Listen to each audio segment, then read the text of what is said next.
Hello students, in this video we will discuss about the effects of hydrogen bonding.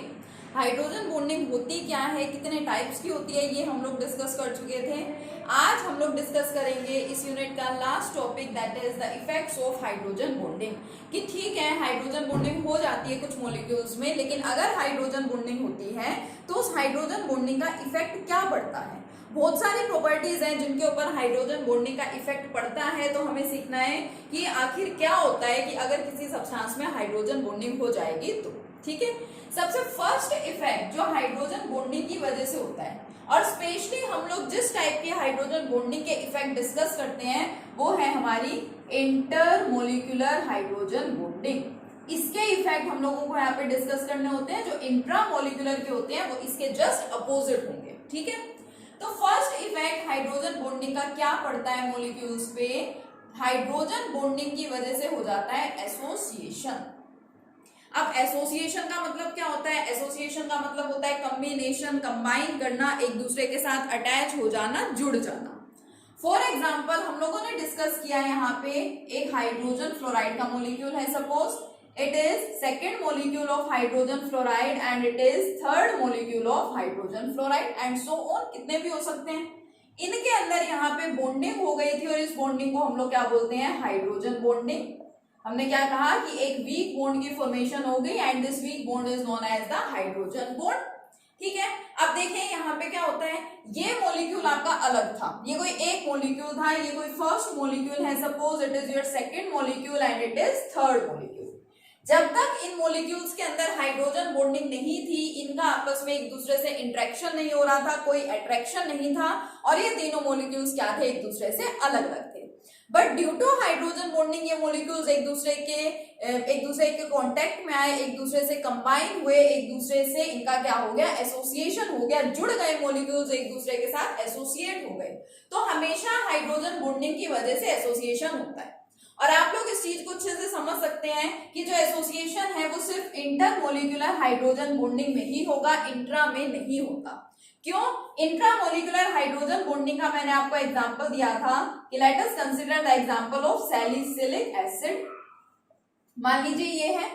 अब यहाँ पे hydrogen bond बन तो जाएगा, लेकिन आप एक बात सोचें, क्या यहाँ पे कोई दो या दो से ज्यादा मॉलिक्यूल्स का एसोसिएशन हो रहा था? क्या मॉलिक्यूल्स यहाँ पे कंबाइन हो रहे थे? नहीं हो रहे थे। It means intramolecular hydrogen bonding में कोई एसोसिएशन नहीं होता। तो जो हम लोग ये प्रॉपर्टीज डिस्कस कर रहे हैं, किस बारे में डिस्कस कर रहे हैं? About intermolecular hydrogen bonding. तो इंटरमोलिकुलर हाइड्रोजन बॉन्डिंग का फर्स्ट इफेक्ट क्या होता है कि due to intermolecular hydrogen bonding the association of the molecules takes place. ठीक है, नोट्स इसके मैं आपको ऑलरेडी सेंड कर चुकी हूँ आपके ग्रुप में, सभी स्टूडेंट्स अच्छे से नोट डाउन कर लेंगे। ठीक है, कोई भी वर्क आपका पेंडिंग नहीं रहना चाहिए। ठीक है, फर्स्ट आपका एसोसिएशन हो गया। सेकेंड क्या इफेक्ट होता है हाइड्रोजन बॉन्डिंग का? हाइड्रोजन बॉन्डिंग का नेक्स्ट इफेक्ट पड़ता है मेल्टिंग एंड बॉइलिंग पॉइंट्स पे। Melting and boiling points. अब सिंपल सी बात अगर मैं आपसे यहाँ पूछना चाहूं कि मेल्टिंग एंड बॉइलिंग पॉइंट्स क्या होते हैं, तो आप लोग मुझे क्या आंसर देंगे? The temperature at which any substance starts melting is known as its melting point. The temperature at which any substance starts boiling is known as its boiling point। यही तो होता है कि वो टेम्परेचर जिस पे कोई सब्सटेंस मेल्ट होना शुरू हो जाए वो उसका मेल्टिंग पॉइंट, जिस टेम्परेचर पे कोई सब्सटेंस बॉयल होना शुरू हो जाए वो क्या होता है? उसका बॉइलिंग पॉइंट होता है। लेकिन एक्चुअल में किसी सब्सटेंस को मेल्ट करने और बॉयल करने का मतलब होता क्या है? Suppose we have a water molecule. मान लो मेरे पास ये एक वाटर मोलिक्यूल है और इसके अंदर क्या प्रेजेंट है? सेंट्रल एटम ऑक्सीजन, जिसने दो बॉन्ड्स बना रखे हैं दो हाइड्रोजन एटम्स के साथ। अब अगर मैं बात कर रही हूँ यहाँ पे मेल्टिंग पॉइंट की, मुझे वाटर को मेल्ट करना है, या बॉइलिंग पॉइंट की बात करते हैं, मुझे वाटर को क्या करना है? यहाँ पे बॉयल करना है। एक्चुअल में यहाँ बॉयल करने का मतलब होता है कि इस सब्सटेंस के अंदर, इस मॉलिक्यूल के अंदर जो बॉन्ड्स प्रेजेंट है ऑलरेडी, उन बॉन्ड्स को आपको क्या करना होता है? ब्रेक करना होता है।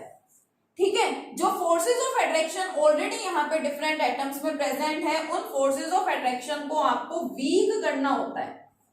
ठीक है, स्ट्रॉन्ग फोर्सेस ऑफ अट्रैक्शन होते हैं तभी तो उनके अंदर बॉन्ड बना हुआ है। आपको उनको वीक बनाना है और वीक बनने के बाद वो क्या हो जाएंगे? इजिली ब्रेक हो जाएंगे, टूट जाएंगे। तो जिस टेम्परेचर के ऊपर पर ये प्रोसेस होती है उसको आप क्या बोल देते हैं, मेल्टिंग पॉइंट या बॉइलिंग पॉइंट। तो इट मींस सब्सटेंस को मेल्ट करने या बॉयल करने का मतलब है कि उस सब्सटेंस में जो फोर्सेस ऑफ अट्रैक्शन प्रेजेंट है उनको हम लोग वीक बना दें एंड फाइनली उन बॉन्ड्स को हम लोग क्या कर दें, ब्रेक कर दें। ठीक है, तो ये सिंपल सा फैक्टर है। अब देखिए हाइड्रोजन बॉन्डिंग से होता क्या है। मान लो मैं आपको कहूं कि मेरे पास यहाँ पे वाटर मॉलिक्यूल्स है, सपोज ये फर्स्ट वाटर मॉलिक्यूल मैंने ले लिया और ये ले लिया मैंने सेकंड वाटर मॉलिक्यूल, एक एग्जांपल।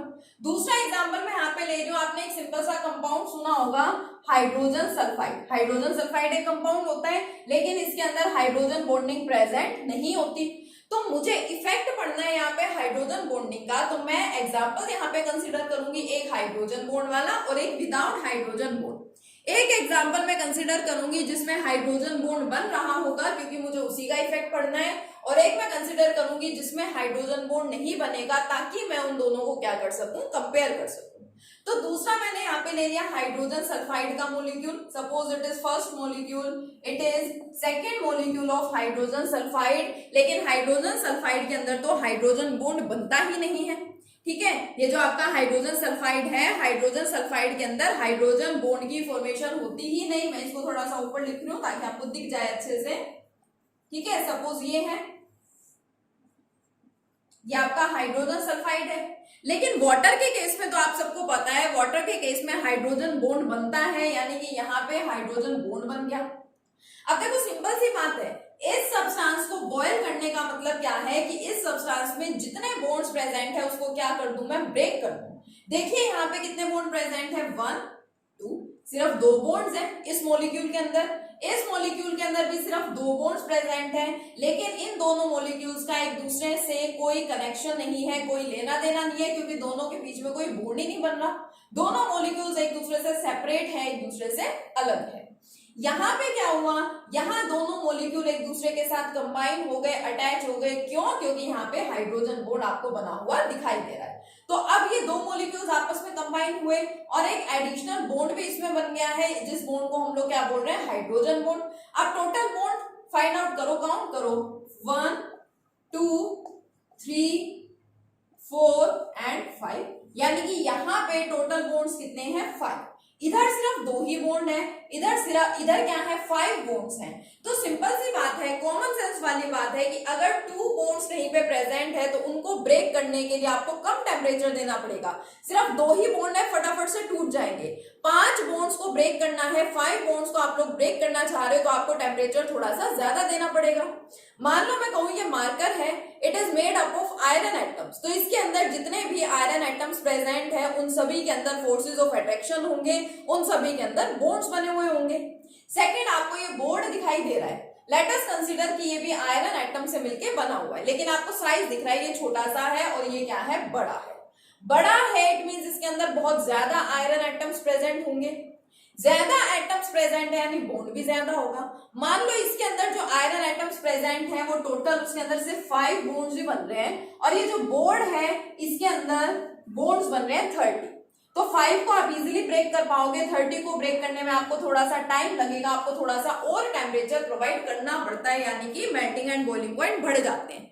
तो हाइड्रोजन बॉन्डिंग से बेसिकली होता क्या है, हाइड्रोजन बॉन्डिंग की वजह से सब्सटेंसेस के मेल्टिंग एंड बॉइलिंग पॉइंट बढ़ जाते हैं। क्यों? क्योंकि वहां पे एक एडिशनल बॉन्ड आ जाता है जिसको आपको ब्रेक करवाना होता है। एडिशनल बॉन्ड आ रहा है जिसको आपको ब्रेक कराना पड़ेगा और ये 2 मॉलिक्यूल्स भी एक दूसरे के साथ कंबाइन हो जाएंगे, इसलिए यहाँ पे मेल्टिंग एंड बॉइलिंग पॉइंट बढ़ जाता है। So due to hydrogen bonding 2 effects हम लोग पढ़ चुके हैं। First effect, association of molecules takes place like this. Second, the melting and boiling points of the substances increases. अब इस सेकेंड पॉइंट से रिलेटेड हमारे पास बहुत सारे क्वेश्चंस पूछे जाते हैं एग्जाम में, डायरेक्ट 1 मार्क के क्वेश्चन। अब वो क्वेश्चंस कैसे होते हैं उनको समझो अच्छे से। पहले तो ये पॉइंट अच्छे से ध्यान रखेंगे कि हाइड्रोजन बॉन्डिंग की वजह से होता क्या है, मेल्टिंग एंड बॉइलिंग पॉइंट जो है सब्सटेंसेस के, वो दोनों मेल्टिंग पॉइंट भी और बॉइलिंग पॉइंट भी क्या हो जाते हैं, बढ़ जाते हैं, इंक्रीज हो जाते हैं। अब क्वेश्चन हमसे कैसे पूछा जाता है, क्वेश्चन को बताने से पहले मैं आपको एक छोटा सा पॉइंट याद दिलाना चाहूंगी। हम लोग 3rd यूनिट पढ़ के आए हैं, classification of elements and periodicity in properties. ये 3rd यूनिट हम लोग डिस्कस कर चुके हैं। इसमें हमने पढ़ा था कि जो हमारा मॉडर्न पीरियोडिक टेबल है, it consist of 18 groups and 7 periods. 18 उसमें ग्रुप होते हैं और 7 क्या होते हैं, पीरियड्स होते हैं। और आपको ये भी पता है कि एलिमेंट्स को क्लासिफाई किया ही इस वजह से गया है क्योंकि एक ग्रुप के अंदर जो एलिमेंट्स होते हैं वो सिमिलर प्रॉपर्टी को शो करते हैं। इसी वजह से क्या किया गया, एलिमेंट्स का क्लासिफिकेशन किया गया है ताकि हम लोग उनकी प्रॉपर्टीज को इजीली समझ सकें, उनको आइडेंटिफाई कर सकें। अब देखो, आपको पता है यहाँ पे हेलोजन्स तो सबको ध्यान है, जो आपका 17 ग्रुप है हेलोजन फैमिली है, हेलोजन्स हैं fluorine, chlorine, bromine, iodine and astatine. Generally आप लोग इन 4 मेंबर्स की स्टडी करते हैं, इन चारों मेंबर्स आपको पता है कौन कौन से हैं। फ्लोरीन देखिए, फ्लोरीन क्या है, हाइड्रोजन बॉन्ड भी बनाता है। अब मान लो मैं इन सबका रिएक्शन हाइड्रोजन के साथ दिखाऊं तो ये क्या बनाएंगे, फ्लोरीन हाइड्रोजन के साथ कंबाइन होकर बनाता है HF, next HCl, similarly HBr and HI, इन चारों की फॉर्मेशन हो गई। अब क्वेश्चन आपसे पूछा जाता है कि फ्लोरीन, क्लोरीन, ब्रोमीन, आयोडीन एक ही ग्रुप के मेंबर्स हैं, ठीक है, इनकी प्रॉपर्टीज क्या होनी चाहिए, सिमिलर होनी चाहिए, but the boiling point of hydrogen fluoride is greater than the boiling point of hydrogen chloride. Why? अब जब भी इस तरह के क्वेश्चन राइज होते हैं तो हम लोग कंफ्यूज हो जाते हैं कि अचानक से बॉइलिंग पॉइंट ज्यादा है या कम है, इस टाइप का क्वेश्चन कैसे आ गया और हमें इसको किस तरीके से अटेम्प्ट करना है, कैसे हम उसको एक्सप्लेन करें। तो बेटा यहाँ सिंपल सी बात है, फ्लोरीन है, आपको पता है हाइड्रोजन के साथ अगर फ्लोरीन आ गया, ज्यादा इलेक्ट्रोनेगेटिव एलिमेंट है with small size, having small size, यानी कि यहाँ पे हाइड्रोजन बॉन्ड बनेगा। नेक्स्ट मेंबर में कोई हाइड्रोजन बॉन्ड नहीं है क्योंकि इसका साइज बड़ा है, ब्रोमीन का साइज और बड़ा है, आयोडीन का साइज और बड़ा है, तो हाइड्रोजन बॉन्ड किसमें बनता है, हाइड्रोजन फ्लोराइड में। और मैंने आपको बताया कि जहां पे भी हाइड्रोजन बॉन्ड बनता है, हाइड्रोजन बॉन्ड का इफेक्ट ही होता है सब्सटेंस के ऊपर कि वहां मेल्टिंग एंड बॉइलिंग पॉइंट बढ़ जाते हैं।